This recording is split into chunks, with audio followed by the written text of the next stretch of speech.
Buenas tardes. Bueno, vamos a dar comienzo al simposio del Laboratorio Eurofarma, donde vamos el doctor José Manuel Drago Silva va a darnos una charla sobre el rol del olmesartán en la hipertensión arterial. El doctor, aparte de ser el presidente de la Sociedad Peruana de Cardiología, es Fellow del Colegio Americano de Cardiología, Fellow de la Sociedad Europea de Cardiología y cardiólogo asociado a la Clínica Ricardo Palma. Bienvenido. Muchas gracias, doctor Cardoso. Buenas tardes con todos y mi agradecimiento al Laboratorio Eurofarma que me permite estar con ustedes aquí para conversar y refrescar conceptos acerca del tratamiento de la hipertensión arterial, una patología muy prevalente y de todos los días que tenemos que enfrentar, y siempre es bueno conocer conceptos para hacerlo adecuadamente. Bueno, estos son mis conflictos de interés, realmente no tenemos conflictos con nadie, todos son nuestros amigos.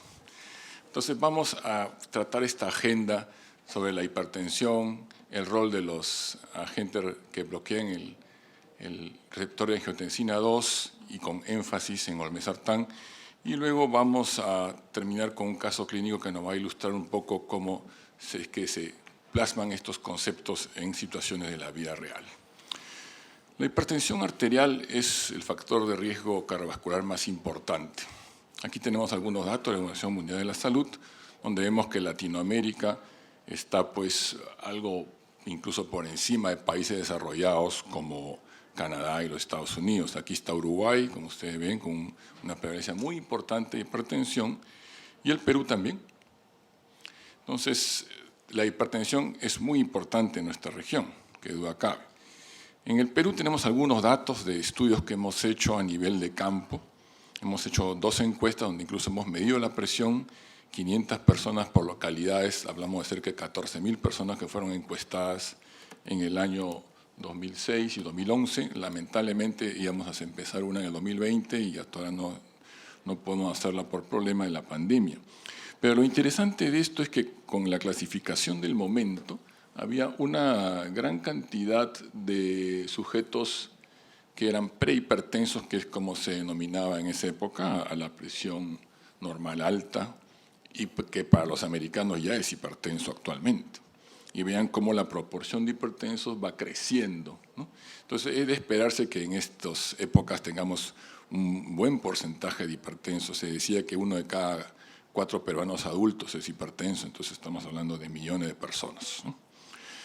Y el otro problema es el control de la presión. Si bien hay casi la mitad de la gente desconoce que es hipertensa, imagínense, el control está bastante lejos de ello, porque reciben un grupo de tratamiento, algunos lo reciben irregularmente, y los que lo reciben, solamente cerca del 20% en aquella encuesta estaban adecuadamente controlados.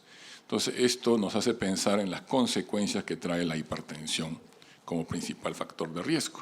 Y efectivamente, ya en el año 2017, el Ministerio de Salud del Perú reportaba gran cantidad de patologías cardiovasculares como causa de muerte. Si bien en países en desarrollo como los nuestros, siempre los primeros lugares lo ocuparon las enfermedades infecciosas, las enfermedades transmisibles, con el paso del tiempo ha dado lugar a que incrementen estas enfermedades crónicas degenerativas no transmisibles. Y ya para el año 2021, que es la última estadística que tenemos, fíjese cómo las muertes por cardiopatía isquémica, cerca de 20.000 muertes en todo el año, ocupaba el segundo lugar, solamente por debajo de COVID. Actualmente, con la vacunación, prácticamente los casos serios se han reducido dramáticamente. Entonces, lo que esperamos es que ya, como en la mayoría de los países, las enfermedades cardiovasculares están ocupando el primer lugar como causa de muerte. Entonces, la hipertensión es algo muy prevalente. En nuestra institución, podemos decir que en los varones adultos es la principal causa de consulta. En mujeres es un poco menos, pero pasados los 60 años se convierte por lejos en la principal causa de consulta ambulatoria. Es una patología sumamente prevalente y, como vemos, tiende a aumentar con la edad. De manera que si tenemos una población que cada vez envejece, vamos a tener que enfrentar con suma frecuencia al paciente hipertenso y probablemente al hipertenso complicado. Y, por supuesto, en los registros que hemos realizado en la Sociedad Peruana de Cardiología, la hipertensión es el principal factor de riesgo que se repite en todos los pacientes que acuden con un infarto miocárdico agudo. Entonces, este es más o menos el panorama de la hipertensión. Muy frecuente, muy prevalente, mal control y muy importante causa de mortalidad cardiovascular. ¿Cómo hay que enfocarla entonces adecuadamente para justamente prevenir todas estas consecuencias? Un mal crónico, un mal que a veces es poco sintomático y que el paciente a veces no lo considera como debe ser. Por supuesto, hay que considerar los primeros conceptos. Sabemos por los estudios de intervención farmacológica que bajar la presión es el primer objetivo del tratamiento antihipertensivo. Si uno baja la presión, disminuye los eventos, tanto la presión sistólica como la presión diastólica. Obsérvese que a mayor edad hay mayor evento a los mismos valores de presión. Pero en todos los grupos etarios, bajar la presión disminuye eventos. Entonces, este es nuestro principal y primer objetivo, bajar la presión. Ahora, bajar la presión, ¿hasta qué punto? Esto hay que pensarlo y hay que conocerlo. Hay muchos reportes de lo que significa la curva J de hipertensión. Hay un nivel fisiológico hasta el cual podemos bajar. Y más allá de ello ya puede ser deleterio. Y esto depende del grupo de pacientes. O sea, puede haber un paciente hipertenso no complicado donde medir la presión puede no ser tan riesgoso como puede serlo en otros. En el estudio INVETS, por ejemplo, se vio que aquellos pacientes coronarios no revascularizados tenían mayor riesgo de tener complicaciones cuando uno bajaba extremadamente la presión diastólica. Y eso es entendible porque sabemos que en diástole el flujo coronario es mayor. Entonces, se establece un punto mínimo de presión diastólica, 70 o 75, y un punto mínimo de presión sistólica entre 135 y 125.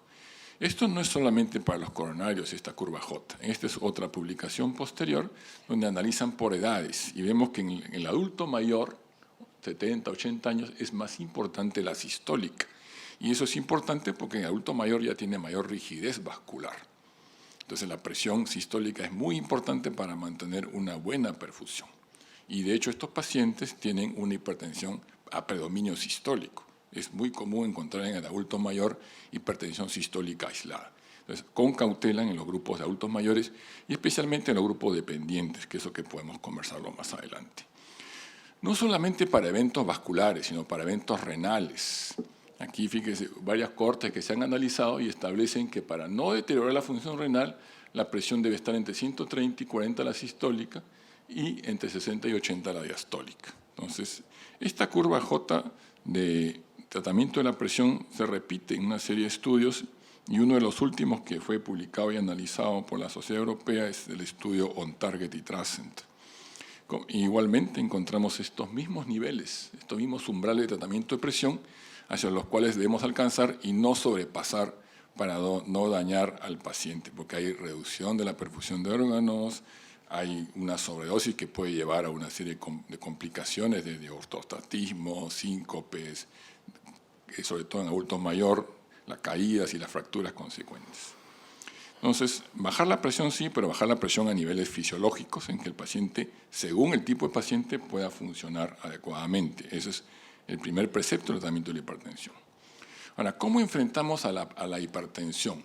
La hipertensión no sabemos la causa, sabemos que hay muchos factores que la producen. Si tuviéramos una sola causa que tratar, podríamos corregirla. Pero en la hipertensión no se logra esto, lo único que logramos es controlarla. De ahí que el tratamiento debe ser permanente y vigilado, que siempre estemos adecuadamente en el margen de presión fisiológica. Existen una serie de factores dentro de la fisiopatología de hipertensión que actúan elevando la presión, el tono adrenérgico, el sistema renina-angiotensina, el tono vascular, los mecanismos de origen central. Sobre todos ellos podemos actuar con diferentes antihipertensivos. Entonces, podemos elegir algunos agentes que actúen justamente evitando aquellos actores que van a modificar la función del endotelio, inclinando la balanza hacia la contracción, o sea, la vasoconstricción o la proliferación del vaso, o incluso se pierde el equilibrio entre trombosis y antitrombosis, que son las principales funciones del endotelio, y tratar de actuar con agentes que más bien restablezcan el equilibrio favorable produciendo una relajación del músculo vascular, inhibiendo la proliferación celular que va a estrechar cada vez más el vaso y, por supuesto, evitando los problemas de trombosis patológica. Porque al final el paciente vascular, el evento letal va a ser una trombosis vascular, sea cerebral, sea cardíaca, sea otros órganos, ese va a ser probablemente el evento final que lo va a llevar al éxito letal. Otro gran sistema en el cual podemos actuar es el sistema simpático adrenérgico. Y aquí los agentes antihipertensivos de preferencia son los bloqueantes beta-adrenérgicos, especialmente los que bloquean el receptor beta-1, porque van a tener una serie de efectos favorables a nivel cardíaco y a nivel circulatorio, e incluso tienen efectos sobre la liberación de renina. Entonces, esto podría actuar, y es la forma en que probablemente actúan los agentes bloqueantes beta-adrenérgicos sobre la regulación de la presión arterial. Y el otro gran sistema por el cual podemos actuar es el sistema renina-angiotensina-aldosterona. Clásicamente sabemos que el angiotensinógeno se produce en el hígado. Y el angiotensinógeno va a ser transformado en angiotensina 1 gracias al efecto de la renina que se produce en el riñón por estímulos que hacen que el riñón necesita mayor perfusión. Sea que haya hipovolemia, sea que haya hipoperfusión, de alguna forma el riñón va a producir esto y va a actuar sobre el angiotensinógeno, convirtiendo en angiotensina. Lo clásico es que la enzima de conversión que se produce en el pulmón la va a producir angiotensina 2 y este es el efector principal. Existen algunos otros, como la angiotensina 1,7. Para hacerlo más sencillo y no hacer muy larga la presentación, no vamos a tocar eso por ahora, porque realmente esto es lo más estudiado. Angiotensina 2 va a tener una serie de efectos, ¿no? A nivel hipofisiario, aumenta la secreción de la hormona antidiurética, produce vasoconstricción por efecto directo en las arteriolas, va a tener efectos sobre la secreción de aldosterona, aumentando la retención de agua y sodio, y va a tener un efecto sobre la actividad simpática. Entonces acá se enlazan los sistemas, ¿no?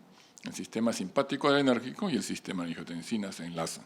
Y de ahí que existan algunas indicaciones precisas para poder asociar bloqueantes beta-adrenérgicos con agentes que actúan sobre el sistema de angiotensina, algo que parecía no muy claro para hipertensión, pero tiene indicaciones claras, como puede ser en la falla cardíaca, donde hay una gran activación de ambos sistemas. Entonces, por ello las guías colocan como elección a los 4 principales grupos terapéuticos antihipertensivos, tiazidas como diuréticos o tiazidas-like, podemos llamar, inhibidores de la enzima convertidora de angiotensina y bloqueantes de angiotensina como los agentes que actúan sobre el sistema de angiotensina y los bloqueantes cálcicos, especialmente los dihidropiridínicos, que son los que han alcanzado mayor desarrollo por su efecto vascular selectivo. Y recomiendan usar 2 agentes, ¿no? Empezar con combinaciones, sobre todo cuando tenemos valores de presión muy elevados y tenemos que alcanzar metas un poco más exigentes. Y la monoterapia para aquellos que no tengamos esas situaciones clínicas. Los europeos hacen algo similar. Si ustedes ven en líneas verdes, están acá los 4 grupos, como lo colocan en la guía americana, tiazidas, calcioantagonistas, y los agentes que actúan sobre el sistema de angiotensina, como son los inhibidores de la enzima convertidora y los bloqueantes de angiotensina. En línea roja, lo que no se debe hacer, no se debe combinar estos 2 grupos. Ya antes, en algún momento, se preconizaba que podía ser útil, pero ahora ya se sabe que no, que los resultados son negativos. El estudio OnTarget lo mostró claramente. Y combinaciones que son menos efectivas, que han demostrado menos utilidad, son aquellas que están en trazos discontinuos. Entonces quedan prácticamente 4 grupos terapéuticos para usar en la mayoría de los casos, ¿no? Y también ellos recomiendan utilizar combinaciones del inicio cuando tenemos que alcanzar una meta o cuando el paciente está con la presión muy elevada, dejando la monoterapia para los casos, como hemos comentado, e ir incrementando, ¿no? Incluso, si es necesario, llegar hasta 3, 4 agentes o algunos más. Lo importante, como le dije al comienzo, es alcanzar el objetivo del nivel fisiológico de presión arterial, nivel en el cual disminuimos el riesgo de enfermedad cardiovascular, pero no hacemos ningún proceso deleterio. Hay recomendaciones de determinados fármacos de las 4 familias que hemos comentado para pacientes con hipertensión que tienen ya algún compromiso, sea una morbilidad, comorbilidad de órgano blanco, donde se destacan los agentes que actúan sobre el sistema de angiotensina, como son los inhibidores de la enzima de conversión y los bloqueantes de angiotensina, diabetes mellitus, síndrome metabólico, falla renal, microalbuminuria, proteinuria, disfunción ventricular y, por ejemplo, hipertrofia ventricular, ¿no? Falla cardíaca también y algunos otros. Entonces, es importante saber con qué podemos empezar de estos principales antihipertensivos y cómo ir logrando las combinaciones para alcanzar el objetivo de control de presión arterial. Entonces, para recapitular esta parte, es que el principal objetivo es control de presión arterial para hacer una prevención adecuada sin tener riesgo de lo que pueda significar hipoperfusión o hipotensión, con indicaciones especiales para determinados antihipertensivos de inicio según las características clínicas del paciente. Probablemente en la mayor parte de los casos van a necesitar combinaciones y quizás una tercera parte puedan ser manejados con monoterapia. Y hay combinaciones que son más eficaces que otras para poder alcanzar el objetivo de control y además prevenir los daños de órgano blanco. Hay indicaciones precisas para bajar la presión más intensamente, sobre todo en los adultos más jóvenes, en los adultos mayores, que hay que ser más conservador, que es un grupo que está actualmente en crecimiento en todos los países y que debemos manejar con mayor cautela. Vamos a pasar ahora a describir los principales resultados con ARA-2 y Mesartán en el tratamiento de la presión arterial. Esta gráfica es un poco antigua, pero la traigo porque ejemplifica un poco el devenir histórico del tratamiento antihipertensivo. Antes de los años 40, había pocos antihipertensivos e incluso se preconizaba que de repente la presión arterial que se elevaba era un cambio fisiológico de la edad. Y hay muchas anécdotas al respecto, no lo vamos a tocar, podemos conversarlo después. Pero ciertamente los agentes que uno podía utilizar en aquel momento para bajar la presión tenían poca eficacia y poca tolerancia. Entonces probablemente los médicos de aquel tiempo no se animaban a tratar la presión y decían, bueno, mejor que sea un cambio fisiológico y veremos qué pasa. Pero con el tiempo pues, se fue viendo que efectivamente la hipertensión es un problema y un problema que trae mortalidad y morbilidad, como ya sabemos. Entonces, afortunadamente pues, hubo desarrollo de una gran cantidad de agentes antihipertensivos, como vemos aquí, los grandes cambios con los tiazídicos, los anticálcicos, los beta-bloqueadores, los inhibidores de la enzima de conversión y los bloqueantes de angiotensina. Y prácticamente hasta aquí llegamos. Probablemente el bloqueante receptor de angiotensina es el último grupo exitoso antihipertensivo que se conoce. Todos los antihipertensivos que han venido después no han dado resultados. Si ustedes recuerdan, hace un tiempo se desarrollaron inhibidores de renina, el famoso alisquiren, que no dio resultados. Antagonistas receptores de endotelina o apatrilat, mucho efecto adverso, no dio resultados.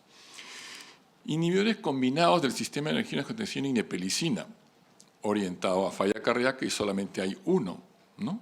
El sacubitril valsartán, el ARNI, es el único que hay, no es una familia, es el único que hay y solamente es enfocado en falla cardíaca mayormente. Entonces, y luego la terapia con procedimientos que ya es un poco más difícil, quizás orientada al paciente más refractario.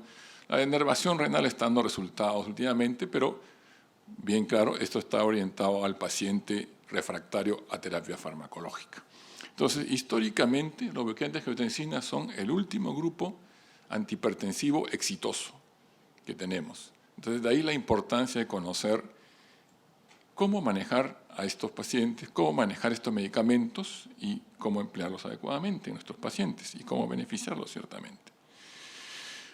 ¿Qué beneficios tienen? Bueno, los bloqueantes de angiotensina 2 o ARA-2 han logrado mostrar que tienen mejor eficacia para regresión de hipertrofia ventricular izquierda, la cual es un blanco importante. Sabemos que la hipertrofia izquierda es un marcador de riesgo del paciente hipertenso. Entonces, lograr la regresión logra efectivamente un mejor pronóstico en nuestros pacientes, de todo punto de vista. Otro dato interesante, y es algo que se estudió también, incluso con estudios más específicos, la aparición de diabetes de novo en el sujeto hipertenso, porque todos sabemos la gran asociación que existe entre hipertensión y diabetes, ¿no? Y el hipertenso tiene más riesgo de desarrollar diabetes y viceversa. Pero cuando se conjugan ambos, tenemos pues un paciente con mayor riesgo. Entonces, han hecho una serie de evaluaciones de los estudios utilizando inhibidores de la enzima de conversión y bloqueantes de angiotensina y se ha visto que en pool hay una reducción significativa de la aparición de diabetes de novo en los hipertensos cuando uno utiliza estos agentes. Entonces son por ello de elección, no solamente en el diabético, sino también en el paciente que puede tener prediabetes, como puede ser un síndrome metabólico, como puede ser una glicemia en ayunas elevada. Si tenemos forma de medir la tolerancia a la glucosa, mejor para poder catalogar bien cuando el paciente está en intolerancia. Y en algunos casos ya actualmente se recomienda la medición de la hemoglobina glicosilada como un mejor patrón, porque la hemoglobina glicosilada mira la glucosa en el tiempo, no solamente una glucosa del momento como puede ser la glucosa en ayunas. Entonces, están indicados en estos grupos de pacientes en que uno sospecha que va a haber progresión a diabetes. Y por otro lado, la eficacia de los antihipertensivos en el control de la presión, en los cuales destaca el olmesartán como mejor efectivo en cuanto a reducción de presión sistólica y diastólica en comparación con los otros antihipertensivos de su clase. Esto es debido a algunos efectos, no queremos expandirnos mucho, pero sabemos que el olmesartán tiene una unión irremontable al receptor de angiotensina 2, tiene un efecto agonista inverso que lo hace como doble eficacia antihipertensiva, y sabemos que efectivamente eso le permite un mejor control, no solamente de disminución de la presión en consultorio, sino además mejor control de la presión a lo largo de 24 horas. No hemos querido explicar mucho esto porque nos tomaríamos bastante tiempo en verlo. Entonces, más bien preferimos avanzar un poco hacia otros detalles benéficos. Y es que, además del control de la presión arterial, uno debe demostrar que el medicamento produce algunos beneficios. Como habíamos conversado, es importante tener un agente que actúe sobre el vaso, que evite la progresión del engrosamiento vascular, que pueda evitar la trombosis, que pueda evitar que el vaso se hipertrofie o que tenga problemas de vasoconstricción. Entonces, esos detalles se han examinado particularmente con olmesartán, buscando efectos adicionales al control de la presión arterial, que es algo que ya se conoce. Entonces hay varios estudios, ¿no? Por ejemplo, este estudio Olivus, como ustedes pueden ver, es un estudio que evalúa por ultrasonido intracoronario en arterias no culposas de pacientes coronarios cuál era el efecto sobre la placa a niveles de presión similar comparado con tratamientos antihipertensivos. En general logra una mejor reducción del volumen de ateroma, como lo vemos ahí. Luego hay estudios en parámetros inflamatorios, como puede ser proteína C reactiva, como puede ser factor de necrosis tumoral alfa, interleuquinas, etc., comparando olmesartán con placebo y incluso con una estatina. Este es el estudio de Utopia, y se ve que efectivamente el olmesartán produce una reducción significativa de los marcadores inflamatorios. Esto como un efecto adicional al tratamiento de control de la presión, que es un objetivo que podríamos buscar. El estudio Moore también evalúa un poco la regresión de la aterosclerosis, y para eso evalúan el grosor íntima media de la carótida, que es una forma accesible en la cual podemos medir cómo está la aterosclerosis en los pacientes, y efectivamente vemos cómo en el estudio Moore olmesartán produce una mejor regresión, mejores cambios a nivel de la carótida.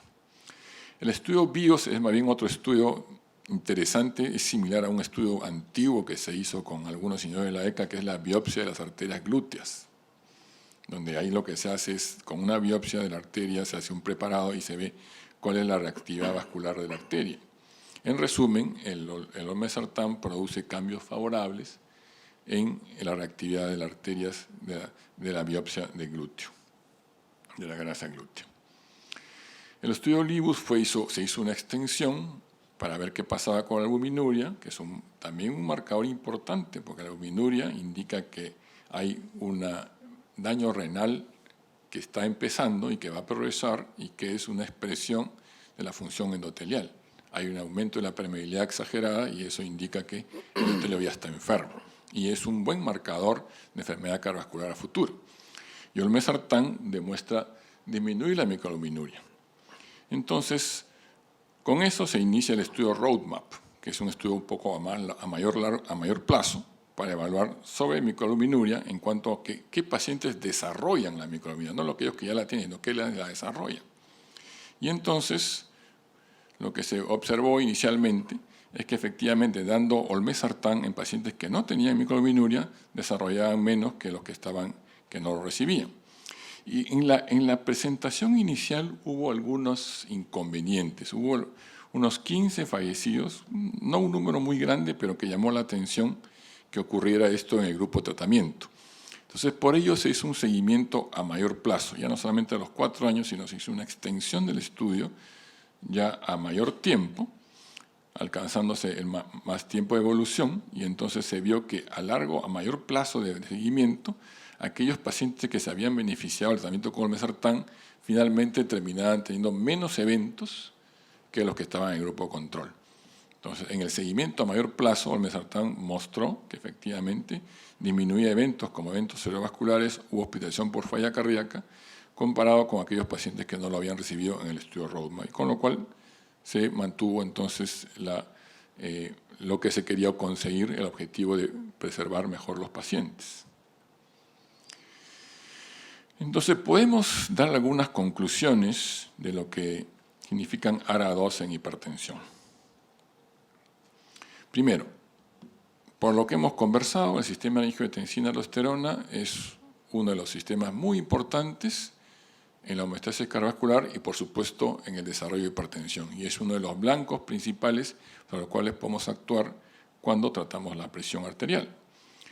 Podemos actuar con ellos con los inhibidores de la enzima convertidora de angiotensina o con los ARA2.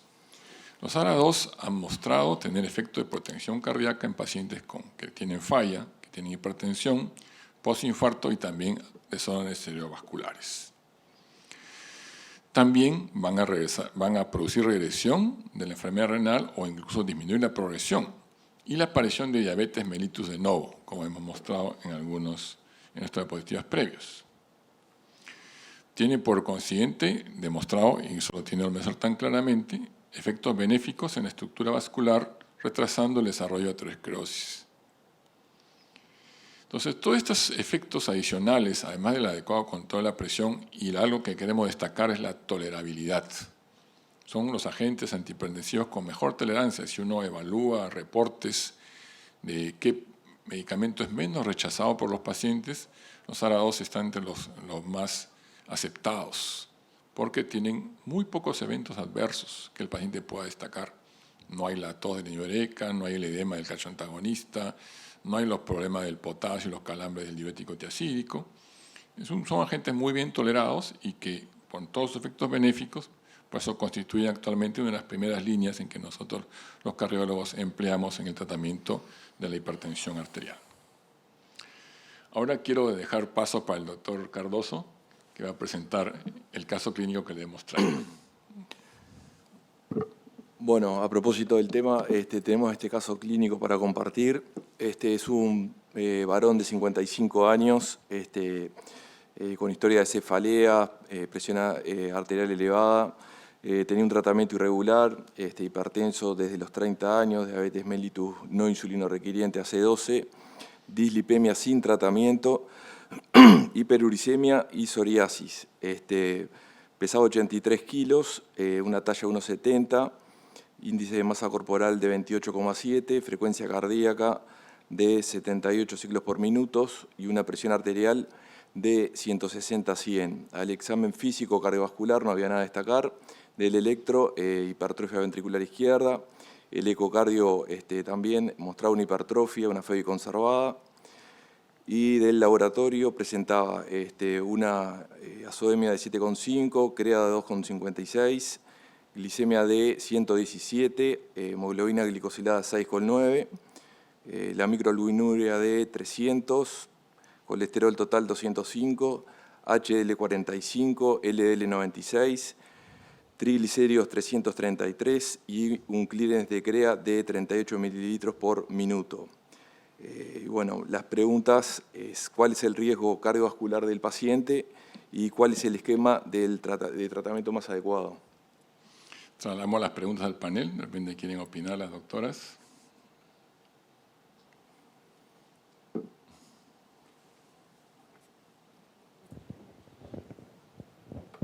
Sí. Bueno, buenas tardes.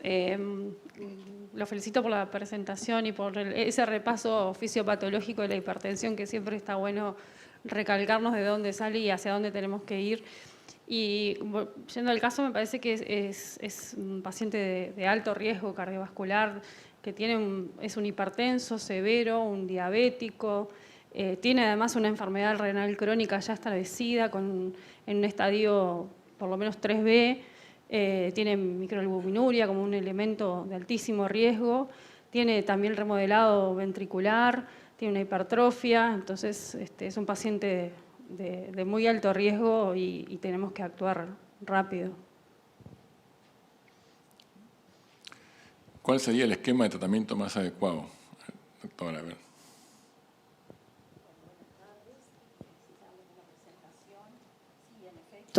De acuerdo, es un paciente, como decíamos, de alto riesgo, un hipertenso severo, con un síndrome metabólico, un diabético, que tenemos como daño de órgano blanco, una hipertrofia ventricular izquierda, que la tiene confirmada por eco, pero además lo refuerza y agrava el riesgo que tenga una hipertrofia en el electro también. Tiene además una proteinuria como marcador de riesgo también, como de riesgo cardiovascular. Y bueno, y de acuerdo a lo que estuvimos hablando y el doctor nos mostró, sería para él una buena opción empezar con un IECA, un ARA2. Perdón, además, digo, como todos lo hacemos, enfatizar todo lo que son los cambios en el estilo de vida. Muy bien, solamente voy a retroceder un poquito, porque quiero mostrarles que estamos hablando de abril del 2017. Así llegó. Entonces vamos a ver un poco cómo se desarrolló. Quizás, siendo un paciente de alto riesgo, habría que preguntarse si está vivo todavía, ¿no? Bien. Para catalogar al paciente hipertenso hay factores modificables y factores no modificables, ¿no? Podemos tratar de convencer que deje de fumar, cuidar la diabetes, tratamiento del colesterol o de los lípidos, tratar de que baje de peso, estimularlo que haga actividad física. Pero cuando hay una enfermedad renal crónica hay que ver cómo esto se puede evitar la progresión. Entonces las estrategias con agentes que actúan sobre el sistema de angiotensina estarían bastante bien indicadas en este caso. Y este es un concepto que debemos que tenerlo claro, porque siempre ha habido controversia, especialmente con nuestros amigos los nefrólogos, que cuando uno le envía un paciente como este, lo primero que nos dicen es suspender el ARA2, suspender el IECA, ¿no? Cosa que vamos a ver que no es así. Bueno, la historia familiar no la podemos cambiar, la edad tampoco y algunas otras cosas, ¿no? Pero en general la enfermedad renal crónica viene a ser todo un reto para tratar de manejarlo y esto permite evitar esa progresión, porque una vez que comienza a deteriorar la creatinina, ya tiene una creatinina elevada, entonces la curva ya de deterioro es avanzada. Sabemos que cuando un paciente acumula factores de riesgo, valga la redundancia, es más alto, ¿no? Entonces, como bien lo han dicho las autoras, tiene hipertensión, tiene diabetes, tiene más de 55 años, tiene enfermedad renal, tiene hipertrofia en el electro, tiene una serie de cosas que lo hace de paciente de alto riesgo. O sea, cuanto mayor cantidad de acumulación de factores, vamos a tener mayor riesgo. Y eso es algo casi de perogrullo, pero es bueno remarcarlo para justamente nosotros transmitirlo al paciente, ¿no? Decirle que usted es un paciente de alto riesgo por estas razones y que si no se cuida, pues la cosa va a ir mal. Entonces debemos tener ese convencimiento y cómo llegar al paciente como yo para que cumpla con su medicación, porque este paciente venía hasta donde llegó por un tratamiento quizás algo irregular, como lo dice ahí. Los europeos, lógico, coinciden con eso.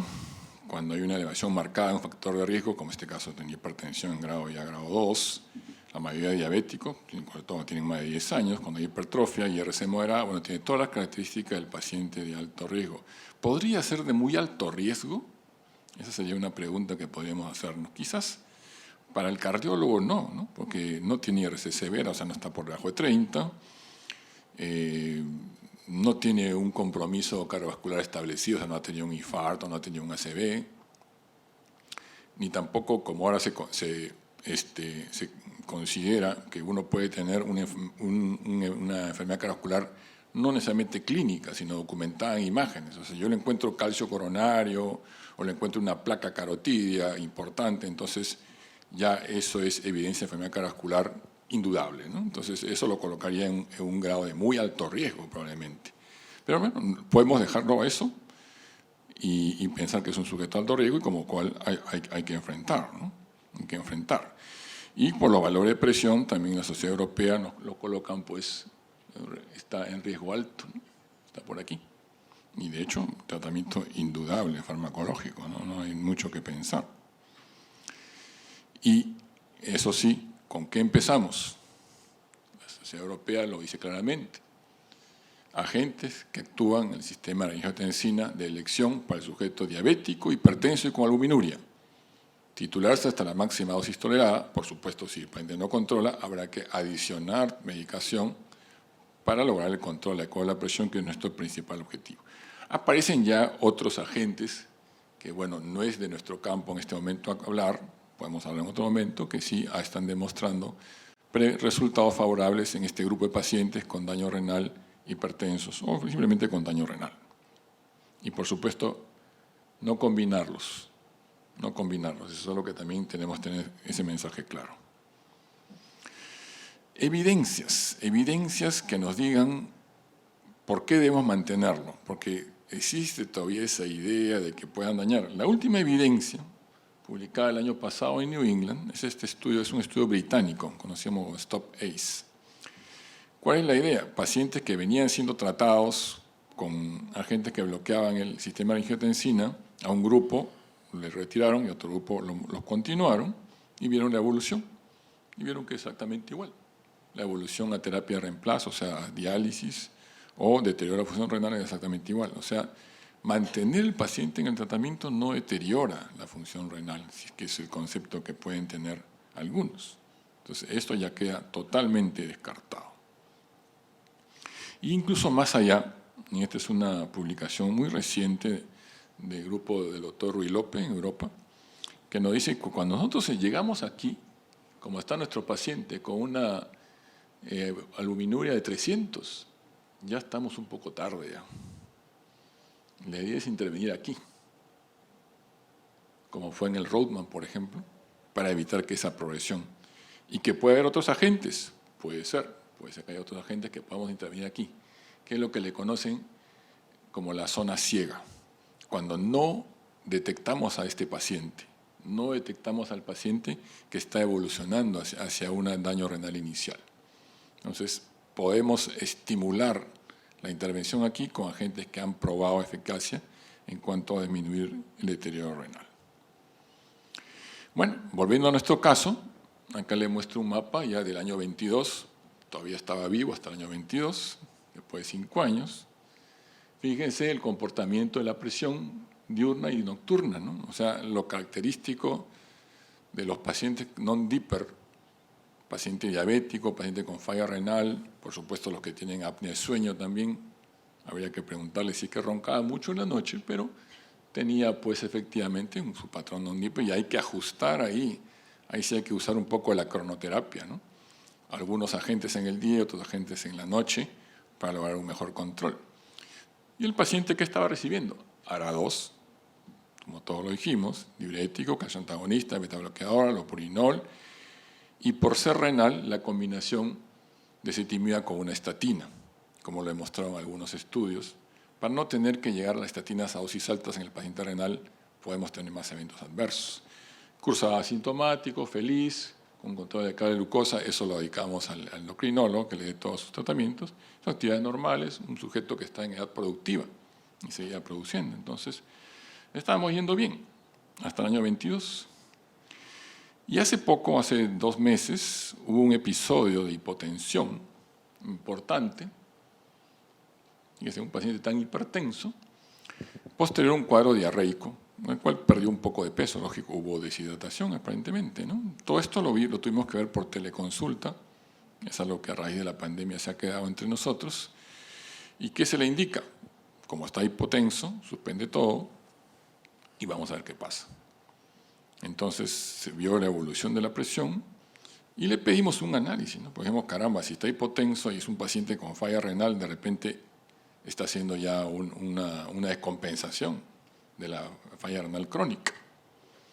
Y vemos que la creatinina había trepado un poco, el ácido úrico estaba un poco elevado, el potasio no, que es lo que nos preocuparía. Su microalbuminuria, por otro lado, estaba más bien bajita. Y su glucosa, al parecer, estaba bien controlada. Sus lípidos también, ¿no? Parece que la estrategia antipolipemiante estaba funcionando bastante bien. Claro, triglicéridos un poquito altos, pero nuestro banco principal, que es el LDL, pues está bastante bien. Bueno, ¿qué hacer en ese momento? ¿Le quitamos el ARA2? ¿Lo seguimos? A ver, doctora Barranco, ¿qué opina? Bueno, primero felicitar el manejo inicial, que me parece que el manejo de todo el cambio de estilo de hábito de vida, de llegar a lograr un hábito saludable, el manejo de la cuadriterapia para la hipertensión y lograr buenos controles de presión, pero también de la diabetes y llegar a hemoglobinas glicosiladas de 6, que es fundamental en estos pacientes, que las guías SECADIGO recientes lo establecen muy bien en esa pirámide que muestran de cómo lograr un buen control.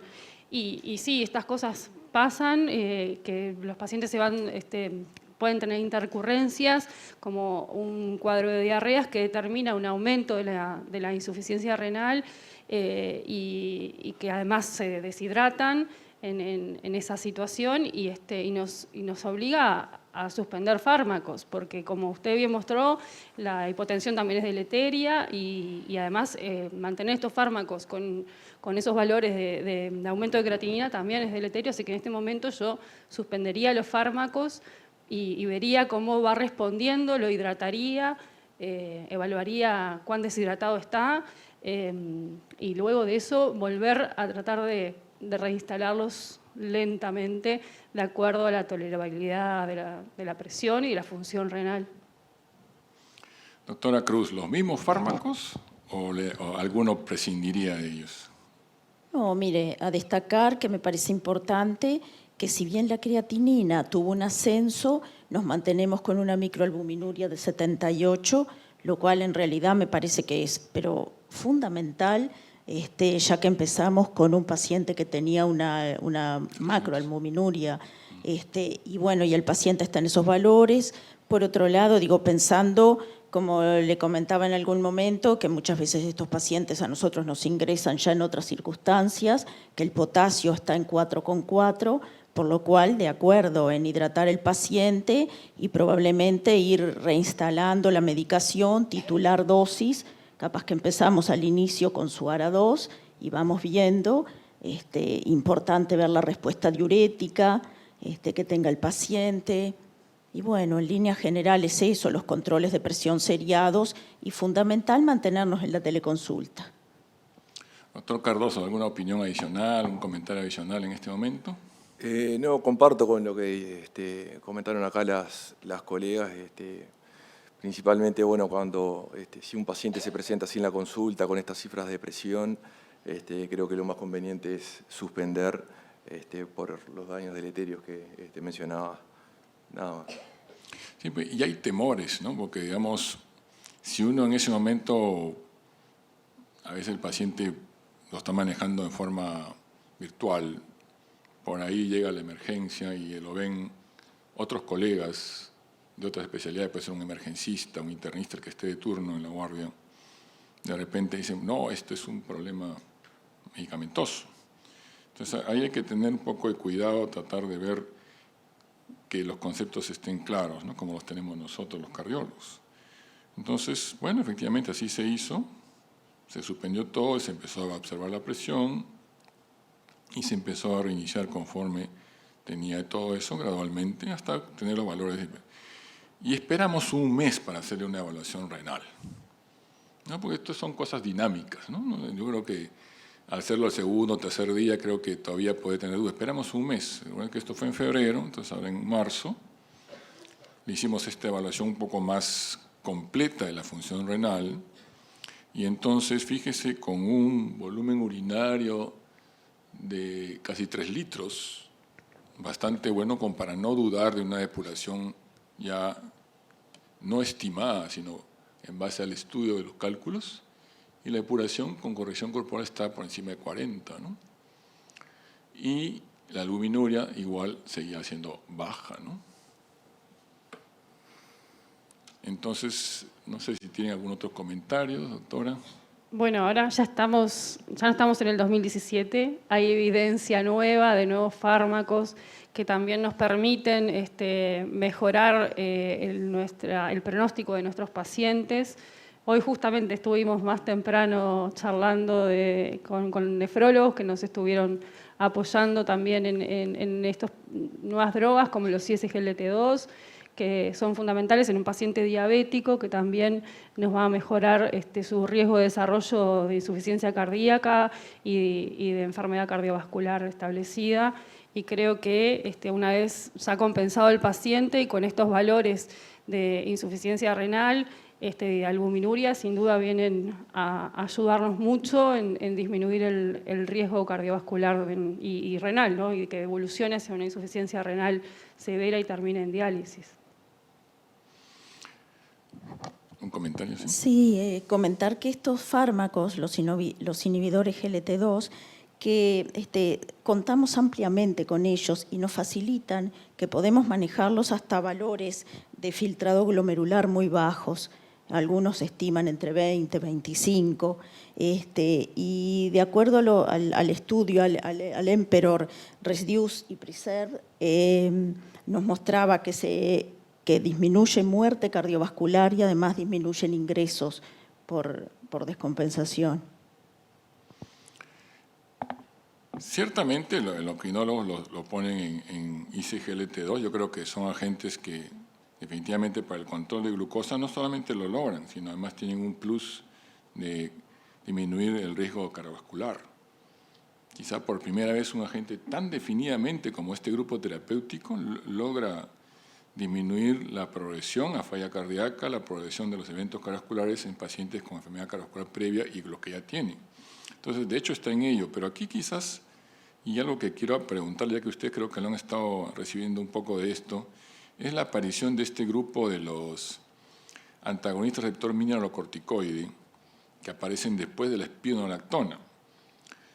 Claro, si a mí me dicen darle espironolactona a este paciente, yo tendría mis reparos con una creatinina de más de 2.5, pero de repente no tendría reparos en darle finerenona, ¿no?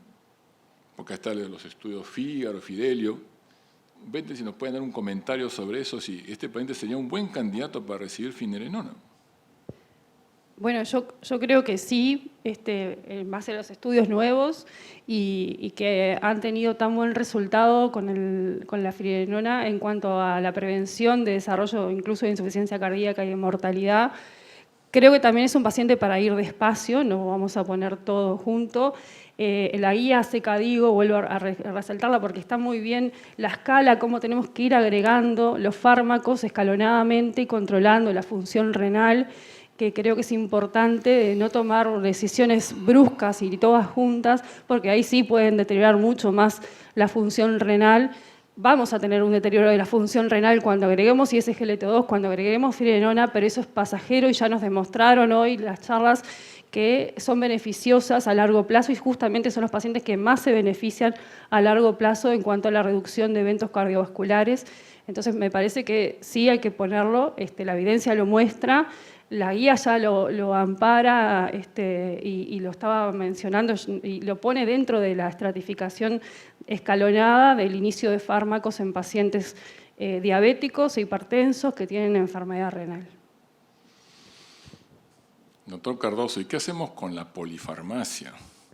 ¿Cómo podríamos tener una estrategia? Porque fíjese, varios antihipertensivos, varios antidiabéticos, varios hipolipemiantes. Bueno, con respecto a los antihipertensivos, sería conveniente recurrir a la combinación de drogas. Creo que es una buena opción para disminuir un poco el número de medicamentos que tiene que tomar en el día el paciente para adherir, básicamente también. Por ahí podrían dar algunas de las soluciones. Pues hoy por hoy la Organización Mundial de la Salud ya preconiza que por lo menos los antihipertensivos no deben darse por separado varios grupos terapéuticos, sino ya se debe contar dentro de los petitorios farmacológicos de instituciones de salud con combinaciones de hasta 3 grupos terapéuticos, porque eso facilita mucho el cumplimiento. Y hay estudios en ese sentido que, aunque las presiones estén igualmente controladas, el paciente que cumple más el tratamiento porque está tomando un medicamento que combina varios grupos terapéuticos da mejores resultados. Entonces yo creo que, claro, nosotros como médicos siempre buscamos lo mejor para el paciente, pero fíjense en este paciente la cantidad de fármacos tendríamos que usar, claro, todos con el mejor fin, pero en la práctica necesitamos que esto esté pues probablemente unido entre uno y otro grupo para facilitar el cumplimiento. Yo creo que hasta aquí hemos llegado. Si tengo alguna más. Bueno, esto era una última diapositiva que los nefrólogos parece que habrán cambiado un poco de opinión. Entonces, ellos dicen que si el paciente tiene más de 300 de, miramos por decilito, de albúmina pérdida y tiene un deterioro funcional que está entre 30 y 40, para ellos es de muy alto riesgo. O sea, ya un poco diferente de lo que pensábamos nosotros, que es de alto riesgo solamente. Afortunadamente, en los europeos estos son solamente el 0.2% de su población. Bueno, puede ser. ¿Cuántos serán acá, en nuestros países? Gran pregunta. No sé, quizá podemos abrir algunas preguntas adicionales, comentarios, pero ya estamos cerca de finalizar la actividad. Creo que en eso que hablaba de la polifarmacia en estos pacientes es importante sentarnos y tomarnos el tiempo para explicarle al paciente que lo que estamos previniendo es que no termine en diálisis o que no termine con una insuficiencia cardíaca y que esta polifarmacia es necesaria. A veces piden sacarse fármacos y vienen a la consulta y ¿qué puedo suspender? Y creo que es importante explicarles por qué y también la interacción con el nefrólogo, no derivarlos a nefrología ya con valores de insuficiencia renal muy graves o ya evidente que va para diálisis, sino pensar en la enfermedad renal precozmente y en la prevención con fármacos que ya están demostrados como los ARA2 y ni que hablar las nuevas drogas. Doctora Elga. Sí, enfatizar primero que nada que son los cambios en el estilo de vida. Y eso, como decía la doctora Barranco, y eso lleva tiempo. Y hay que sentarse y explicar y muchas veces hacerlo más de una vez. Por ejemplo, el tema del sedentarismo, de realmente tratar de cortar ese círculo vicioso y bueno, por un poco más sano.